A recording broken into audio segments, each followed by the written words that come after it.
어버이 주일입니다. 가슴에 꽃을 다신 분들은 70세 이상 되신 우리 어버이들하고, 그다음에 우리 장로님들하고 저 집사람하고 이렇게 꽃을 달았습니다. 어떻게 효도 많이 하셨나요? 효도에 대해서 물어보면 다 이분 있으나 대답을 잘 못하시는 것 같아요. 우리 부모님들의 헌신과 수고와 사랑이 있었기 때문에 오늘 저희가 이렇게 편안하게 살게 된 줄로 믿습니다. 그래서 그 부모님에 대한 마음은 제가 지난 5월달 지난주에 나온 신문에다가 그 가족 사진이라는 그 어떤 가수의 그 노랫말을 적어서 그 마음을 대변했습니다. 그래서 여러분들 부모님들께 감사하고 또 효도 많이 하시는 여러분 되기를 바랍니다. 제가 이제 부모님 다 돌아가시고 보니까 계속 생각이 나는데, 하여튼 뭐 텔레비전 보다가도 생각이 나고 길에 가다가도 생각이 나고, 연세 드신 분들 보면은 계속 생각이 나요. 그럼 계속 그 죄책감에 시달립니다. 그 살아있을 때 다 해드리지 못했던 것에 대해서 계속 죄책감이 몰려오더라고요. 그래서 떠나신 다음에는 마음이 안타까워도 뭐 해드릴 수 없어요. 물론 이제 천국에서 안식하고 계시지만 살아계시는 동안 더 효도하시고요. 또 대부분은 여기 자기가 또 자식이면서 동시에 부모님이신 분들입니다. 여기 자녀들에게도 효의 모범을 가르친다고 되는 게 아니에요. 내가 효를 하는 것을 자녀들이 봐야 보고 그대로 배우는 겁니다. 그래서 이 하나님 우리에게 주신 계명 중 1계명이, 인간끼리의 계명 중 1계명이 내 부모를 공경하라고 하는 말씀인데, 이 말씀에 순종해서 부모님 생전에 더 많이 잘해드리고 마음 편안하게 해드리고 효도하시는 여러분 되기를 주의 이름으로 축복합니다. 우리 보니까 이렇게 한번 옆에 보세요. 꽃 다시는 우리 어르신들이 계신데, 박수로 우리 감사합니다. 박수로 여러분, 박수하겠습니다. 저도 이제 맨 처음에 와가지고는 40살 때 이제 담임 목사라고 이 꽃을 이렇게 달았는데, 그때는 이제 죄송해가지고 제가 자녀들을 대신해서 달았습니다 그렇게 얘기를 했거든요. 이번에 이렇게 딱 달고 보니까 저도 이제 거의 60이 다 돼가고 달만해서 달았더라고요. 보니까 여하튼 후회되는 것밖에 없어요. 효에 대해서는. 자, 오늘은 설교는 오늘 본문 말씀을 중심으로 계속 강해 설교를 해 나가도록 그렇게 하겠습니다. 그래서 오늘은 이 말씀, 우리가 읽은 말씀을 가지고 성령 충만한 성숙한 신앙인이 됩시다, 그런 제목으로 말씀 전하겠습니다. 우리 인사하겠습니다. 성령 충만한 성숙한 그리스도인이 됩시다. 많은 사람들을 만나서 이제 대화를 하고 교제를 하고 이렇게 이제 삶을 나누면서 하는데요. 꼭 교회 안에서만 그런 게 아니고 이제 교회 바깥에 나가서도 많은 사람들을 만나지 않습니까? 어떤 사람을 만나면 굉장히 인격과 이런 인간됨이 성숙한 사람이 있고, 어떤 사람은 나이는 많이 들었으나 말하고 행동하는 것이 어린아이와 같은 아직 자라지 못한 미성숙한 사람들이 있어요. 근데 이것이 교회 안에도 마찬가지. 오늘 사도 바울은 이 그리스도인들을 두 부류로 구분을 합니다. 그리스도인들이에요. 믿지 않는 사람들이 아니고 그리스도인들을 두 부류로 구분을 하는데, 하나는 영적인 사람이고 하나는 육적인 사람이라고 말합니다. 영적인 사람과 육적인 사람이 있다. 영적인 사람은 성령의 인도하심을 받으며 성령이 이끄는 대로 사는 사람들이고, 육적인 사람은 예수 믿고 구원받아서 성령은 받았지만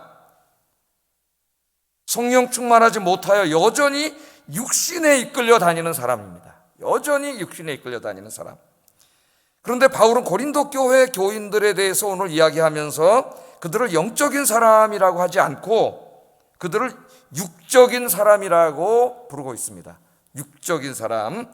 이 고린도 교회 성도들이 받은 은사에 비하면 좀 이따 살펴보겠지만은 상당히 충격적인 말이에요. 육적인 사람이라 그렇게 말합니다. 그럼 왜 육적인 사람이라 그러느냐? 오늘 성경 말씀에 읽어보면은 고린도 교인들이 사랑으로 하나 되지 못하고 서로 시기하고 분쟁하고 있었기 때문입니다. 시기하고 분쟁하고 있다고 하는 그 자체가 그들이 육적인 사람이라고 하는 것을 보여주는 사인이라는 거예요. 이제 그걸 우리가 좀 살펴볼 거예요, 오늘 말씀 속에서. 그럼 왜 이 은사도 이렇게 많이 받고 지식도 많고 성령 은사도 많이 받은 그런 것을 자부하는 고린도 교인들이 이 시기와 분쟁에 휩싸이게 됐는가? 그래서 영적인 사람이 되지 못하고 육적인 사람이 됐는가? 그렇게 하나님께 책망을 받고 있는가? 오늘 말씀을 통해서 한 3가지 정도로 생각해 보려고 해요. 3가지. 고린도 교인들이 이렇게 서로 시기하고 분쟁하게 된 것은 3가지 잘못된 생각을 가지고 있었기 때문인데, 첫째는 그들이 자기들이 받은 은사에 대해서 잘못된 생각을 가지고 있었고, 2번째는 직분에 대해서 잘못된 생각을 가지고 있었고, 3번째는 교회 성장에 대해서 잘못된 생각을 가지고 있었습니다. 이걸 오늘 좀 살펴보려고 하는데요, 오늘 말씀은 우리가 교회에 와서 바르게 신앙생활을 하고 또 바르게 교회를 섬기기 위해서 굉장히 중요한 말씀이에요. 이 말씀이 잘 들어야 됩니다, 우리 모두가. 자, 첫째, 고린도 교인들은 자신들이 받은 은사에 대해서 잘못된 생각을 가지고 있었습니다. 자, 이 고린도 교인들은 성령의 은사는 다양하죠. 은사는 하나가 아니에요. 하나님께서 각 사람의 특성에 따라서 다양한 은사들을 주십니다. 그런데 이 은사에 등급이 있다고 생각을 했어요. 등급이 있고 우열이 있다고 생각을 했습니다. 그럼 당연히 어떻게 생각했겠어요? 자기가 받은 은사가 최고 등급이 높고 최고 우월하다고 생각했겠죠. 그래서 자기의 은사를 자랑하고 자기가 더 우월하다고 그렇게 생각했습니다. 자, 고린도전서 12장에 보면은 성령님께서 고린도 교인들에게 주신 다양한 은사들을 소개하고 있어요. 그래서 우선 한번 이걸 좀 보겠습니다. 고린도 교인들이 어떤 사람들이었는지. 12장 8절 10절. 자, 은사 하나하나에 대한 설명은 12장 공부할 때 공부하도록 하고, 지금은 어떤 은사를 가지고 있었는가만 한번 보겠어요. 한번 읽어보겠습니다. 시작. 같은 성령을 따라 지식의 말씀을, 다른 사람에게는 같은 성령으로 믿음을, 어떤 사람에게는 한 성령으로 병 고치는 은사를, 어떤 사람에게는 능력 행함을, 어떤 사람에게는 예언함을, 어떤 사람에게는 영들 분별함을, 다른 사람에게는 각종 방언 말함을, 어떤 사람에게는 방언을 통역함을 주시나니, 이 모든 일은 같은 한 성령이 행하사 그의 뜻대로 각 사람에게 나누어 주시는 것이니라. 아멘. 이 고린도 교회 교인들이 상당한 사람들이었습니다. 그래서 이 신앙생활을 맨 처음에 열심히 했고, 그래서 하나님께서 성령님을 통하여 각 사람에게 맞게 이렇게 굉장히 많은 은사들을 주셨어요.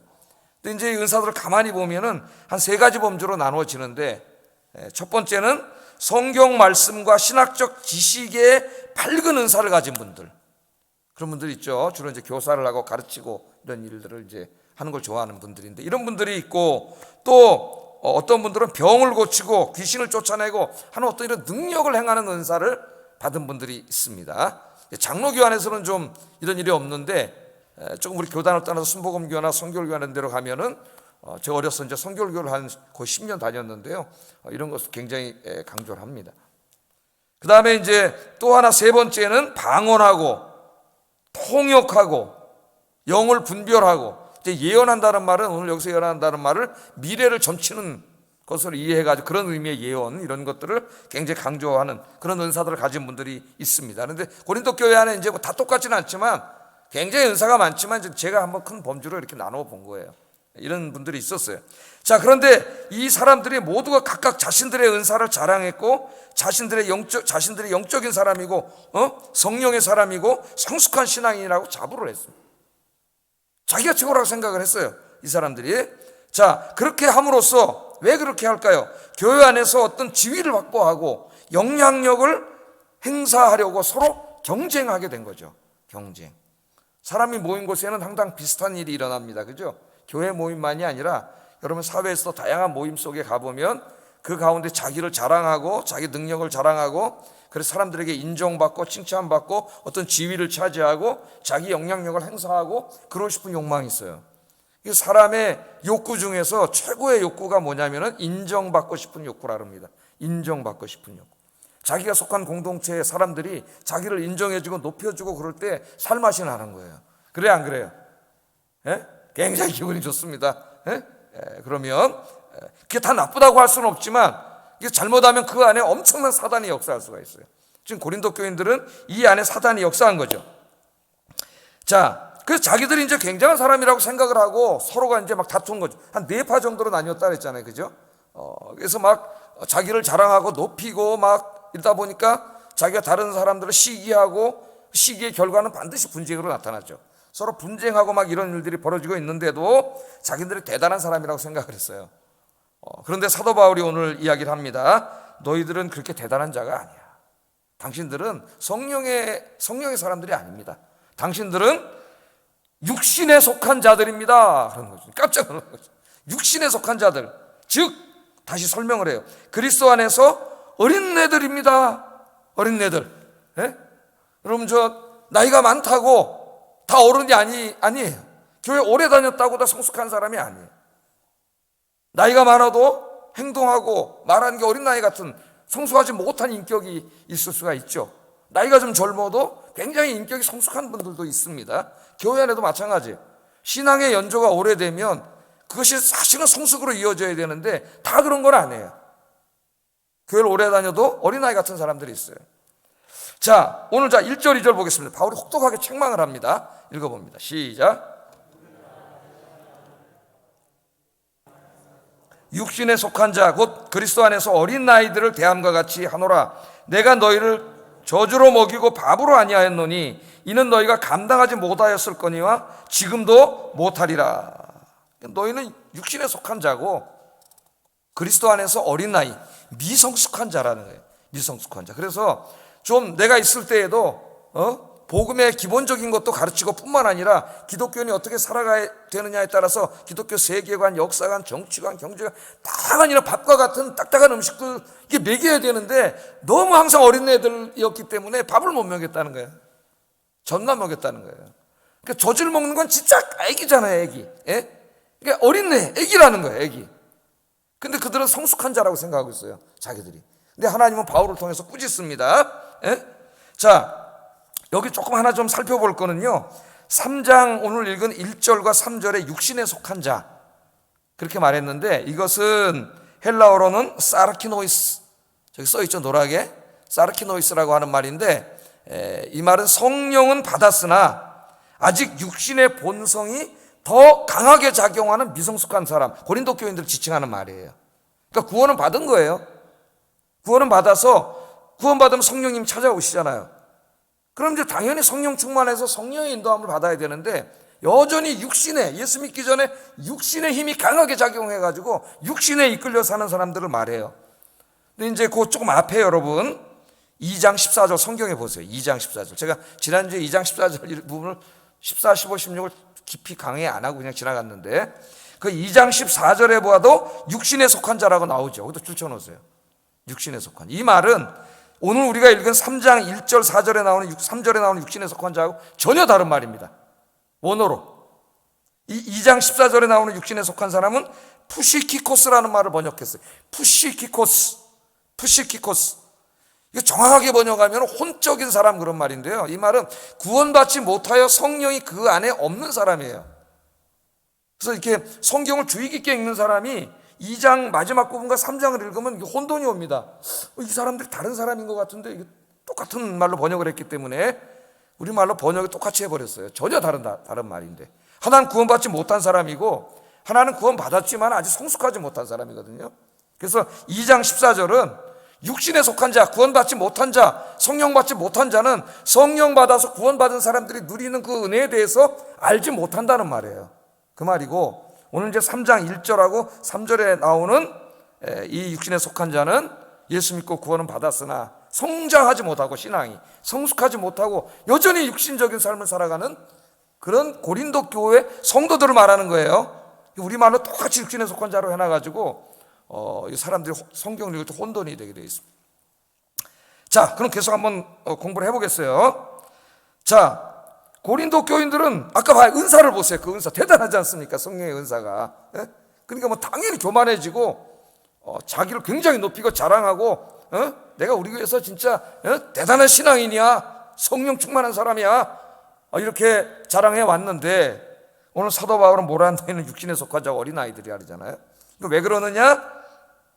제가 아까 시기와 분쟁 때문에 다랬죠. 3절 4절 한번 읽어보겠습니다. 시작.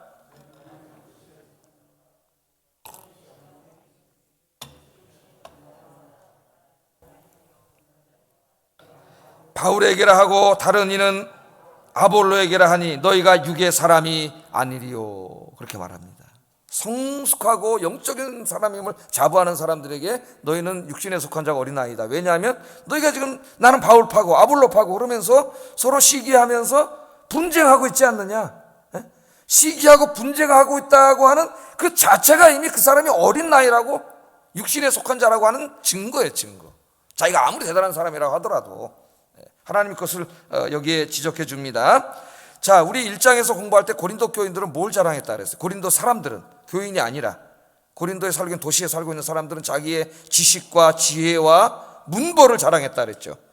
지금도 자랑하죠. 사람들이 자기 가문을 자랑하고 학벌을 자랑하고, 그죠? 자기 경제력을 자랑하고 교만해지잖아요. 사람들이 저 강남에 가면 아파트 평수에 따라서 교만해진다 그래요. 진짜로 제가 들어보니까. 그래서 평수가 낮은 사람이 지나가면 인사도 안 한다 그래요. 하여튼 뭐 제가 이런 또 강남 모욕한다고 또 모욕죄로 제가 들었어요. 저도 거기서 압구정동 사는 사람한테 들었어요. 제가 직접 들은 얘기예요. 30평 몇 평하고 저쪽은 뭐 50몇 평 하는데 인사도 잘 안 한대요. 예? 그까짓 거 하나 가지고 교만해지는 거죠. 인간이 교만해지는 거예요. 자, 그 세상에 그런 습관이 있죠. 지금 고린도 교인들에게. 자기도 예수 믿기 전에는 그 도시 사는 사람이고 지금도 살고 있잖아요. 근데 교회 와서는 그게 아니라 이제 성령님이 주시는 은사들을 받고 이러면서 그 안에서 또 그것들을 어떻게 돼요? 세상의 가치와 똑같이 자기가 받은 걸, 자기의 은사, 자기가 하는 일을 높이고 최고라 그러고 주장하고 이렇게 서로가 그러니까 뇌파잖아요. 뇌파. 크게 뇌파잖아요. 그러니까 서로가 시기하고 질투하고 싸울 수밖에 없는 거예요. 교회가. 그러니까 우리 지금 현대 한국 교회 안에서도 무슨 파당까지는 안 나눠진다 할지라도 뭐 나눠서 싸우고 법원에 가고 이런 교회들이 많죠. 굉장히 많습니다. 그런 교회들이. 그렇게까지는 안 한다 할지라도 우리가 자칫 잘못하면 우리 마음속에 이런 시기와 분쟁의 마음이 우리 마음속에 들어올 수가 있어요. 시기와 분쟁의 마음이. 그러면 그날부터 교회가 어떻게 하나 되지 못합니다. 그리고 그런 분들이 겉으로는 안 싸우더라도 이 속마음에 그런 마음이 있으면 서로 시기하고 질투하고 미워하고 이렇게 마음속에 분란이 일어나기 때문에 그 교회가 아름다운 교회가 될 수가 없어요. 또 교회가 성장할 수가 없습니다. 오늘 사도 바울이 이제 이것을 지적하는 거예요. 그러니까 이들이 모이기만 하면 교회 모여서 정말 서로 사랑으로 하나 돼가지고 서로 위로가 되잖아요. 그러면 서로 격려해주고 위로해주고 서로 은사를 높여주고 하는 일을 칭찬해주고 이렇게 교회 와서 서로 마음이 따뜻해지고 돌아가야 되는데 교회 와가지고 매파가 나뉘어가지고 서로 미워하고 시기하고 질투하고 막 그러니까 자기는 행복하겠어요, 여러분? 자기 마음도 막 불나 이러고 가는 거예요. 그러니까 교회도 엉망이 되는 거예요. 하나님이 교회가 다 깨져버린 거예요. 그러니까 하나님이 안타깝게 여기고 사도 바울을 통해서 지금 고린도전서를 쓰게 하신 겁니다. 자, 오늘 이 바울은 고린도 교인들의 이런 잘못된 형태를 바로잡기 위해서 바울 자신과 아볼로를 고린도 교회 교인들이 따라야 될 모범으로 제시합니다. 모범. 지금 그들이 나는 바울파다, 나는 아볼로파다 싸우고 있잖아요. 근데 게바파라는 사람도 있고 심지어는 그리스도파라고 예수님 팔아먹는 사람도 있었어요. 근데 아마 이제 여기서는 다른 건 얘기하지 않고 자기 자신과 자기 자신을 따르는 사람과 아볼로를 따르는 사람들에 대해서만 얘기를 해요. 아마 두 파가 제일 셌던 것 같습니다. 그 안에. 그래서 얘기를 해요. 자, 어떤 사람들은 나는 바울파라 그러고 나는 아볼로파라 그러면서 바울하고 아볼로하고 아무 상관없어요. 자기들끼리 파당을 짓고 거기다 하나씩 끌어다 갖다 붙인 거예요. 브랜드로. 바울, 아볼로 이렇게 갖다 붙인 거예요. 그 두 분하고는 아무 상관이 없어요. 그래서 이제 우리 둘이 그러면 나와 아볼로의 사역을 통해서 한번 이제 너에게 이 가르쳐 주겠다 이렇게 말을 합니다. 그러니까 바울이 책망하는 목적은 책망이 목적이 아니에요. 하나님이 꾸중할 때는 꾸중이 목적이 아닙니다. 꾸중을 해서 어떻게 하려는 거예요? 바로 잡는 게 목적이에요. 여러분 자녀들에게 꾸중을 하고 종아리를 때리고 그럴 때에도 그 꾸중하는 게 목적이 아니죠. 바로 잡으려고 하는 게 목적이죠. 사랑의 매잖아요. 사랑의 매. 사랑이 없는 매는 부모가 매를 내도 폭력이 됩니다. 그건 아이들에게 상처를 줘요. 아이들이 맞으면서도 알아요. 부모님이 날 사랑해서 회초리를 드는 건지 화가 나서 막 때리는 건지는 구분이 돼요. 사랑해서 매를 맞으면 그 치료가 되고 아이가 변하지만 화가 나서 때리는 거 아이들이 맞으면 상처가 됩니다. 폭력으로 느끼기 때문에.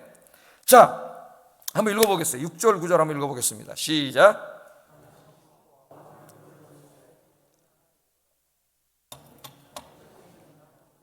아무것도 아니로되 오직 자라게 하시는 이는 하나님뿐이니라. 심는 이와 물 주는 이는 한 가지이나 각각 자기가 일한 대로 자기의 상을 받으리라. 우리는 하나님의 동역자들이요 너희는 하나님의 밭이요 하나님의 집이니라. 지금 서로 나눠서 난 바울파다, 아볼로파다, 게바파다, 그리스도파다 막 싸우고 있습니다. 근데 바울이 이제 가장 이름을 많이 팔아먹는 바울과 아볼로, 자기와 이제 아볼로죠. 두 사람의 사역을 하나의 모범으로 제시하고 있어요. 이렇게 사역이 된다는 거예요. 자, 뭐라 그래요 지금? 나는 심었고, 농사 비유로 말을 합니다. 나는 심었고 아볼로는 물을 주었다. 그렇게 말을 하고 있어요. 자, 그러니까 이거는 바울은 교회를 개척한 사람이고 고린도 교회를 개척했죠.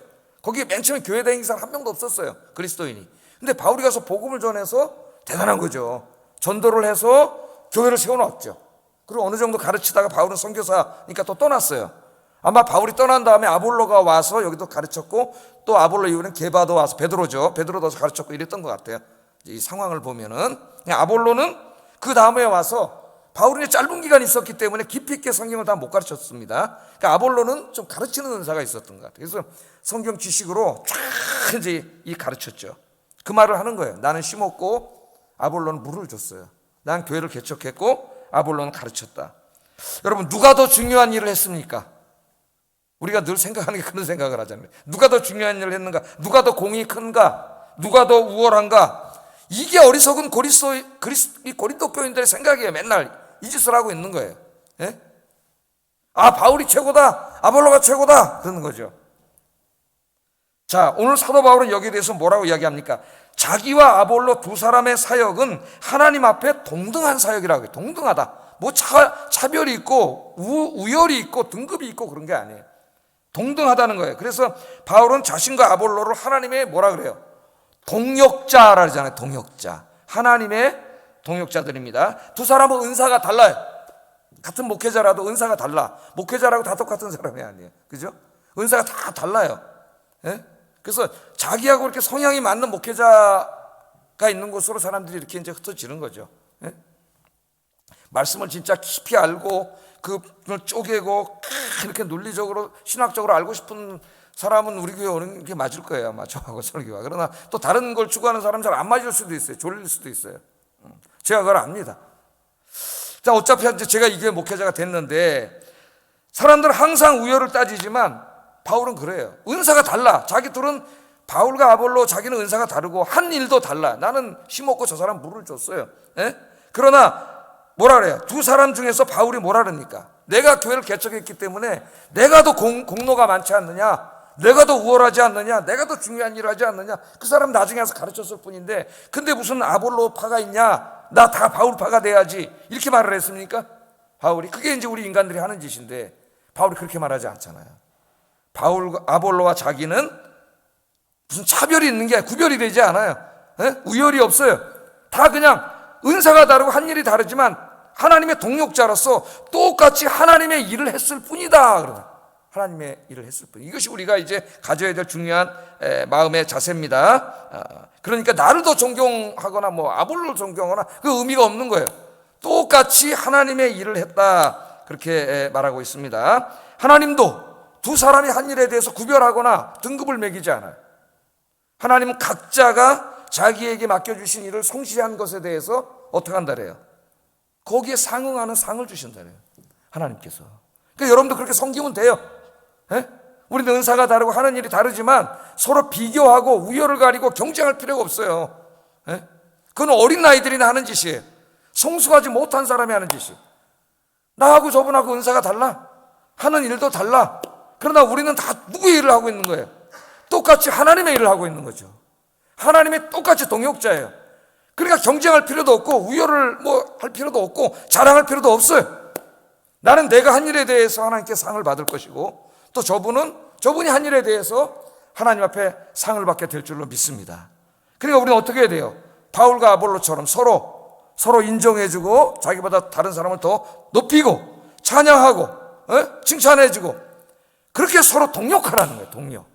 그러면 하나님의 교회가 얼마나 아름답겠습니까? 그 다양한 은사를 가진 사람들이 다 서로 존중하고 서로를 높여주면서 섬기면 그 교회가 얼마나 아름답겠어요. 오늘 이 사도 바울은 자신과 아볼로의 사역을 통해서 그것을 가르쳐 줍니다. 여러분, 이 시기심이라고 하는 것은 공동체, 하나님의 교회의 하나됨을 깨뜨릴 수 있는 가장 파괴적인 힘이라는 걸 알아야 돼요. 그래서 이제 제가 다른 교회나 이렇게 섬길 때 보면은 이제 특별히 뭐 이제 이렇게 동네가 있다 새로운 아파트가 들어오고 그러다 보면 이제 이사 와가지고 교회를 옮기면서 새로운 성도님들이 오시고 뭐 이런 경우가 생겨요.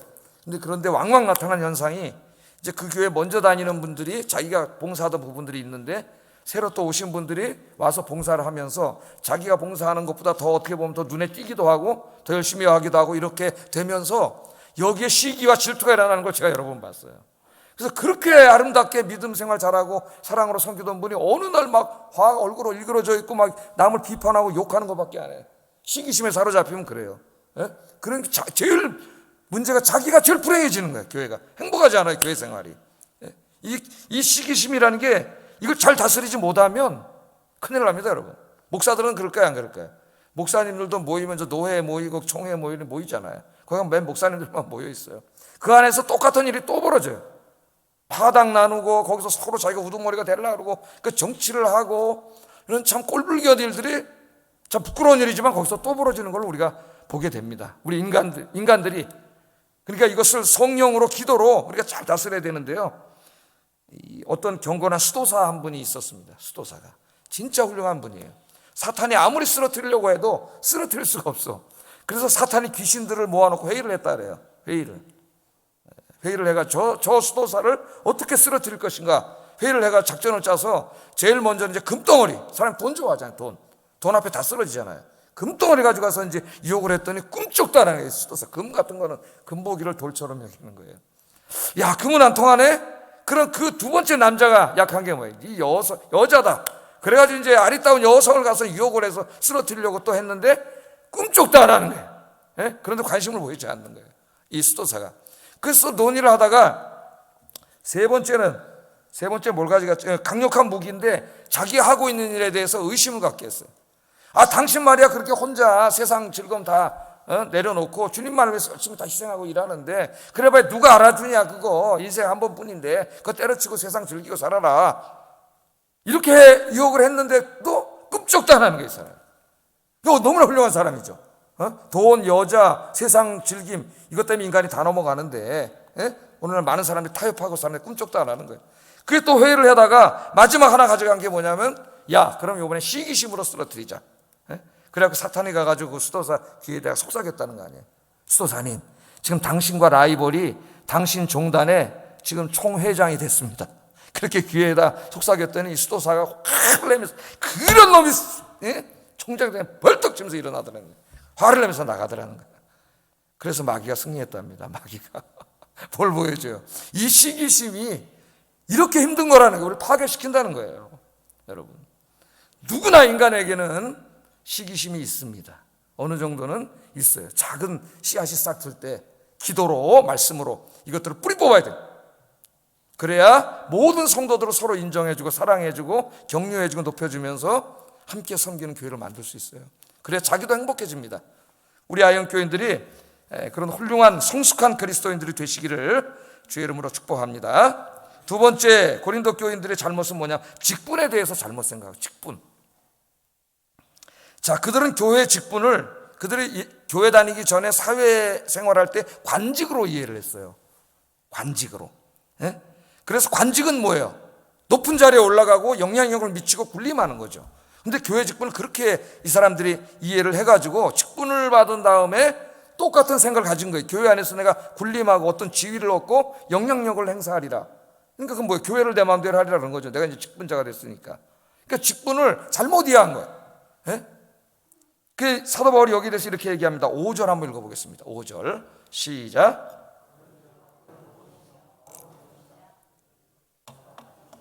너희로 하여금 믿게 한 사역자들이니라.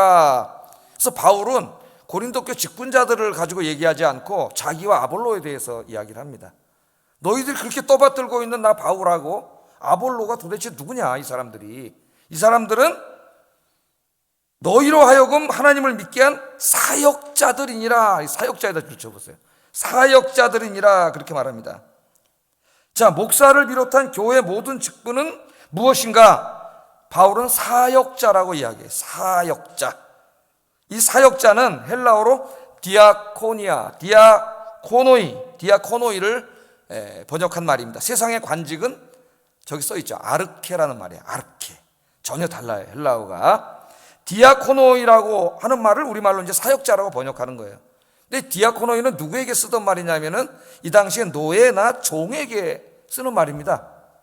그러니까 지금 그들은 바울과 아볼로를 신처럼 떠받들고 하나님처럼 떠받들고 지금 이렇게 높이고 있는데, 바울 때문에 우리 교회가 이만큼 성장했다. 또 아니야, 아볼로 때문에 이만큼 성장했어. 이러고 있는데 바울이 뭐라 그러냐면, 도대체 바울이 누구고 아볼로가 누구냐? 이 사람들은 다 하나님의 사역자에 불과하다. 그러니까 하나님의 일꾼에 불과하다는 거예요. 종에 불과하다, 노예에 불과하다. 그렇게 이야기합니다. 자, 바울이 자신과 아볼로를 디아코노이라고 했어요. 지금으로 하면 목회자들인데, 목회자가 디아코노이라면 교회에 섬기는 모든 직분자들은 더욱더 디아코노이죠. 디아코노이. 교회 모든 직분은 디아코노이에요. 종이에요. 노예예요. 섬기는 거예요. 가장 굳은 일을 하는 사람이에요. 그런데 이 사람들은 세상적인 생각이 들어와가지고 교회 직분을 아르케라고 이해를 했어요. 아르케.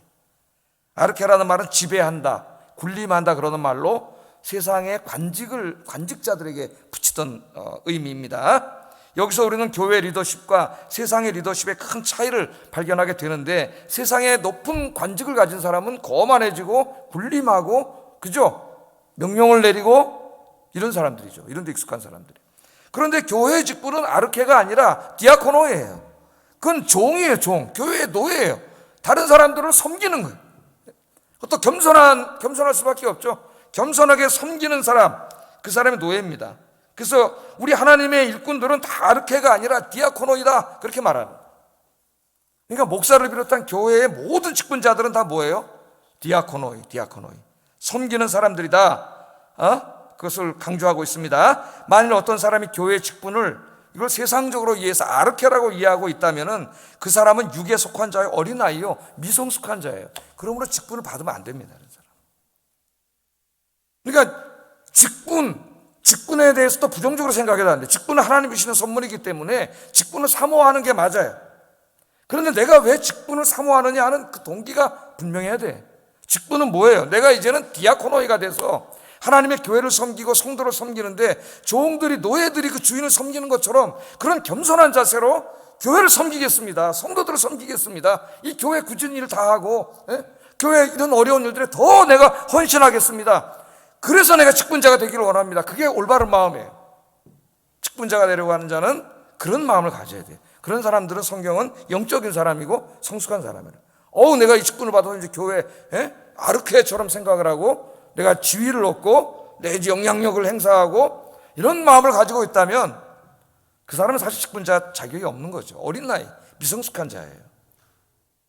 그래서 저를 비롯한 우리 모든 교인들이 디아코노인이라는 것을 명심하고 겸손한 자세로 항상 서로 섬기는 저와 여러분 되길 주의 이름으로 축복합니다. 우리가 다 섬기면은 얼마나 아름답겠어요, 여러분. 교회 와서. 여러분 저 백화점에 한번 가보세요. 그 주차장에서 나와보세요. 어떻게 인사합니까? 배꼽 인사를 폴도 인사를 하고 다 막, 그런 아무것도 아닌데 굉장히 기분이 좋잖아요. 그죠? 우리 교회에서 서로가 이렇게 섬긴다고 해보세요. 근데 교회 안에는 다양한 사람이 모이는데 사회적으로 보면 또 대단한 사람도 있고 별 사람 다 모이죠. 근데 그분들이 교회에 와서는 다 낮은 자세로 겸손하게 섬기면은 얼마나 위로가 되고 이게 우리 교회가 하나가 되겠어요. 사랑으로. 제가 지난번에 설교할 때도 우리 인간의 사회를 치유하기 위해서는 마이크 샌들이 어떻게 된다 그랬어요. 좀 지식인들, 배운 사람들, 엘리트들, 권력자들이 겸손해져야 된다 그랬죠. 그 사람이 이 세상을 치유하는 것으로 내세운 그 원리가 성경의 원리 겸손입니다. 겸손하게 나는 디아코노이다 라는 하는 마음으로 저 자신부터가 오늘 모든 분들을 섬기는 우리 아영교회 되기를 주의 이름으로 축복합니다. 다음 세 번째 오해는 교회 성장의 원인에 대한 오해예요. 교회 성장의 원인에 대한 오해. 자, 이 고린도 교회들은 교회 성장의 원인을 자기가 신봉하는 지도자, 그게 게바든 바울이든 아볼로든 그 지도자에게 두고 그와 비슷한 은사를 가졌고 일을 하고 있는 자기들 그룹들 자기 자신들에게 뒀습니다. 나 때문에, 우리 팀 때문에, 우리 지도자 때문에 우리 교회가 이렇게 성장한 거야. 그렇게 하면서 서로가 다투고 싸웠어요. 자랑하고. 자, 사도 바울이 이렇게 말합니다. 6절 7절 다시 한번 읽어보겠습니다. 시작. 오직 하나님께서 자라나게 하셨나니 그런즉 심는 이나 물 주는 이는 아무것도 아니로되 오직 자라게 하시는 이는 하나님뿐이니라. 우리가 절대로 잊으면 안 되는 말씀이 이 말씀입니다. 자, 농사 비유를 통해서 나는 씨를 뿌렸고 아볼로는 물을 주었어. 씨를 뿌려야 되겠죠. 그래야 뭐 곡식이 자라지. 씨 안 뿌렸는데 어디서 자라겠어요? 그럼 씨만 뿌렸다 하면 되나요? 누군가 물을 주고 갖고 와야지 이게 또 곡식이 자랄 거 아니에요. 아볼로는 물을 줬어요. 양육을 했어요. 그러나 물 줬다고 자라나요? 결국 씨 뿌리고 물 주는 이는 아무것도 아니지만은 결국 제일 중요한 일을 하신 분이 누구냐? 하나님이라는 거예요. 이 뿌린 씨를 자라서 곡식의 열매를 맺게 하시는 분은 하나님이다. 하나님이다. 사도 바울은 그것을 분명하게 가르칩니다. 자기는 교회를 개척했고 아볼로는 성경을 가르쳤지만 그러나 정말 중요하고 영광을 받아야 할 분은 바울 자신인 아볼로가 아니라 이 고린도 교회를 이만큼 성장하게 하신 하나님이시다. 그러니까 모든 영광을 하나님께 돌려야 되는데 무슨 바울파가 어디 있고 아볼로파가 어디 있고 그런 게 어딨냐는 거예요. 우리는 다 하나님 파인 줄로 믿습니다. 누구 파예요? 하나님 파지. 우리가 무슨 사람 파예요. 하나님 파지. 여러분 기독교 역사를 보세요. 기독교 역사. 장로교인들은 칼빈을 찬양하고, 우리 장로교인들이잖아요. 신학교 가면 칼빈이 하나님 돼 있어요. 감리교인들은 요한 웨슬레이를 찬양하고, 루터파 교인들은 루터를 찬양합니다. 루터를. 누가 옳습니까, 여러분? 우리 장로교가 옳습니까? 우리 개신교를 이만큼 만들어 놓은 사람 칼빈입니까? 아니면 성결교가 옳습니까? 웨슬레이입니까? 천만의 말씀 다 틀렸습니다. 그러다 보니까 자꾸 교단이 나누고 서로 경쟁하고 싸우고 불필요한 일을 하는 거예요. 그 종교 개혁가들은 다 하나님의 동역자로서 하나님께서 맡기신 일을 자기 시대에 했을 뿐이에요. 교회를 이만큼 자라게 하신 분은 그 사람들이 아니라 하나님이세요. 하나님. 그러니까 감리교, 장로교, 루터교, 천주교 이게 싸울 필요가 없잖아요. 다 하나님의 백성들이잖아요. 우리는 다 하나님의 집이요 하나님의 밭이니라. 그러지 않습니까? 그 포커스를 그 사람들에게 맞추지 말고 더 근본적인 분에게 맞춰야지. 그분이 하나님이시잖아요. 그럼 하나님 안에 다 있잖아요. 요한 웨슬레이 감리교도 장로교도 루터교도 다 하나님 안에 있지 않습니까? 이르신 하나님이세요. 그런데 각 교단마다 뭐 칼빈이나 누가 다 우상화되어 있어요. 우상화. 그래서 제가 석사 논문을 몇 개 쓸 때도 우리가 성경을 읽을 때 칼빈은 훌륭한 개혁가이고 장로교를 창시한 사람이지만 칼빈의 눈으로 읽어서는 안 됩니다.